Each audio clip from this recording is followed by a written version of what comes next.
Welcome top news today. Jonathan Ernst Reuters Donald Trump claimed during the campaign that he would be good for union workers.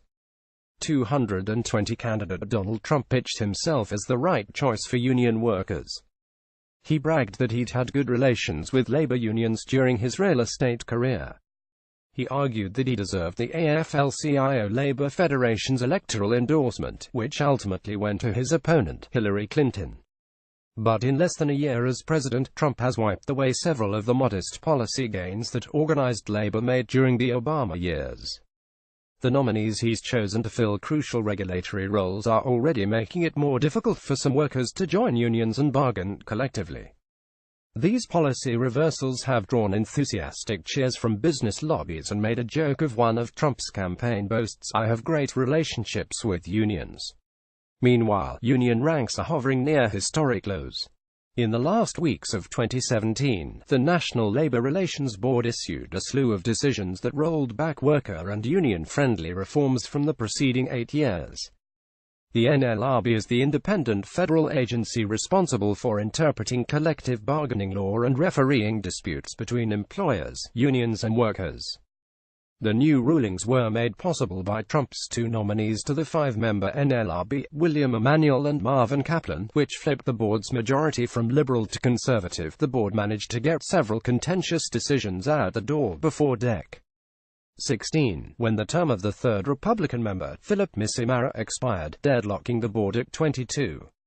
One of the most consequential changes, the NLRB reversed a 2011 ruling that helped workers form smaller unions within a single larger workplace. The precedent set during the Obama years allowed, say, nursing home assistants to hold a union election without including all the facility's dietary aides, maintenance workers and other employees who don't share similar job duties, wages and gripes with management. Employers hated that standard, complaining that it led to micro-unions. By overturning it, the Trump-shaped board made organizing workers at a large facility a far more daunting task. Consider the case they ruled on after 100 welders unionized at a manufacturing plant. The NLRB found the smaller organizing unit to be illegitimate and said any union election would have to include all 2,500 different types of workers at the company, spanning 120 job classifications. The board ruled 32 along partisan lines in the case.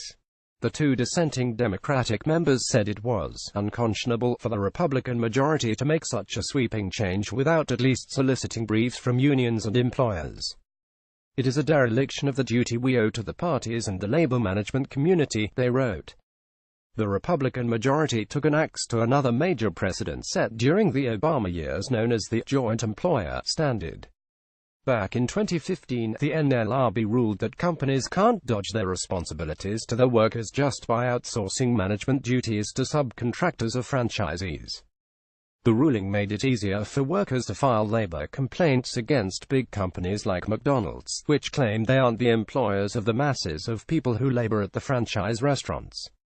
The ruling also opened the door for fast food workers to potentially unionize in large groups, rather than store by store. But the new board flipped that decision, reverting the joint employer test to a standard more favorable to fast food chains and other big companies that contract out work. McDonald's is likely to benefit almost immediately in a current case over its responsibilities as a potential joint employer. Sen. Patty Murray-Dwash, the top Democrat on the Senate committee overseeing the NLRB, said in a statement that the change in the joint employer standard would make it harder for workers to bargain for higher wages. And it goes against everything President Trump promised working people during the campaign, she added. In addition to the two board members, Trump has also chosen a new NLRB general counsel, who functions as a kind of prosecutor and brings cases before the board.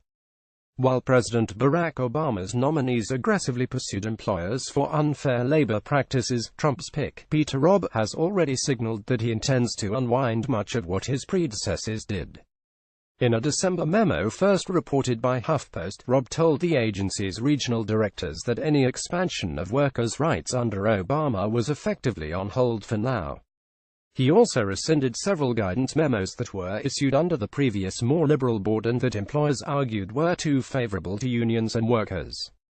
Rob had represented employers and business groups in labor and employment disputes as a private attorney before Trump plucked him for the general counsel's position.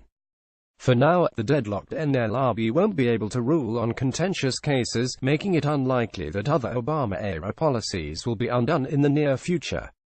But Trump will have the chance to nominate a fifth member to the board in 2018. The GOP Congress will need only a simple majority to confirm the nominee and give the board a 32 Republican majority once again. Download Dave Jamieson, Labor reporter, HuffPost.